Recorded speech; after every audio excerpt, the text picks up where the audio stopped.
qu'est-ce qui fait qu'une vie est belle? Pas juste longue, mais vraiment heureuse, épanouie. C'est la grande question, non? Et si la science avait enfin trouvé une réponse? Pensez-y, ça fait des millénaires que les philosophes, les poètes et même les scientifiques se penchent là-dessus. Mais aujourd'hui, grâce à des données absolument exceptionnelles, on tient peut-être un vrai début de réponse. On a tous cette image en tête. Pour être heureux, il faudrait être riche, célèbre, réussir sa carrière. Mais l'étude la plus longue jamais menée sur la vie humaine nous révèle quelque chose de complètement différent. Une vérité beaucoup plus simple en fait, et à la portée de tous. Alors, pour trouver cette fameuse réponse, on va se plonger dans une source de données, mais alors vraiment unique. Une étude menée par Harvard qui a duré plus de 85 ans. Oui, imaginez un peu le truc. Suivre la vie de centaines de personnes année après année, de leur adolescence jusqu'à leur grand âge. C'est tout simplement du jamais vu. Et c'est ce qui rend ces conclusions si incroyablement précieuses. Tout a commencé en 1938. Et depuis, ça ne s'est jamais arrêté. Les chercheurs ont tout suivi. Les études, les premiers boulots, les mariages, les enfants, les maladies, la vie quoi. La vie entière sous un microscope scientifique. C'est une fenêtre absolument dingue sur le déroulement d'une existence. Au tout début, ils étaient 724. 724 jeunes hommes dont la vie entière, les espoirs, les peines, la santé allaient être scrutés dans les moindres détails pendant des décennies.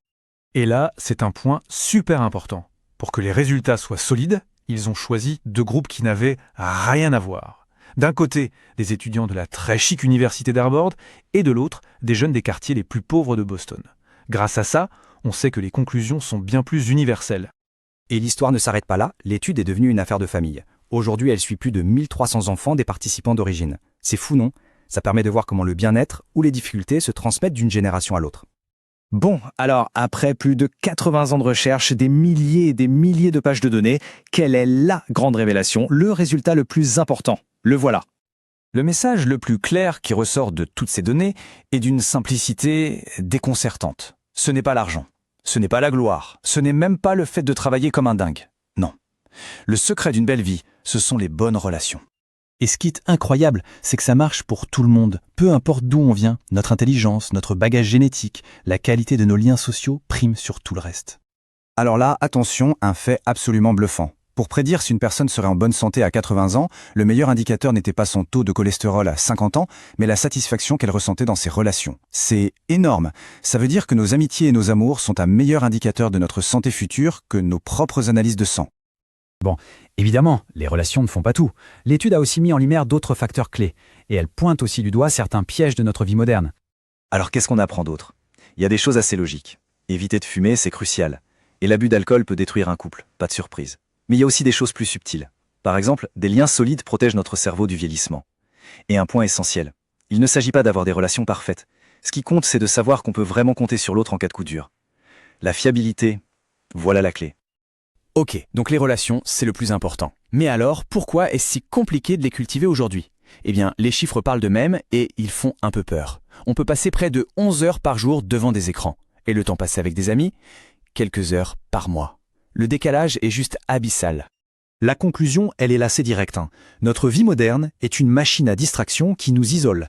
Et sans même qu'on s'en rende compte, on finit par sacrifier ce qui, d'après 85 ans de science, compte le plus. Nos liens avec les autres. Mais, et c'est là que ça devient vraiment beau, le message final de cette étude est un immense message d'espoir. Parce qu'en fait, il n'est jamais trop tard. C'est Georges Vaillant, qui a dirigé l'étude pendant des décennies, qui le dit le mieux. Il a vu des gens changer et s'épanouir à n'importe quel âge. On peut trouver le bonheur à 80 ans, même après une vie de galère. Notre chemin n'est pas gravé dans le marbre. Et c'est ça la grande leçon au final. On n'est pas juste le produit de nos gènes ou de notre passé. On a les cartes en main. Notre capacité à bien vieillir, à être heureux, elle dépend de nos choix et de nos actions, ici et maintenant. La leçon de ces 85 années de recherche nous ramène finalement à une question toute simple. Puisque la qualité de notre vie dépend avant tout de nos relations, alors la vraie question n'est peut-être pas tant comment réussir, mais plutôt vers qui peut-on se tourner aujourd'hui.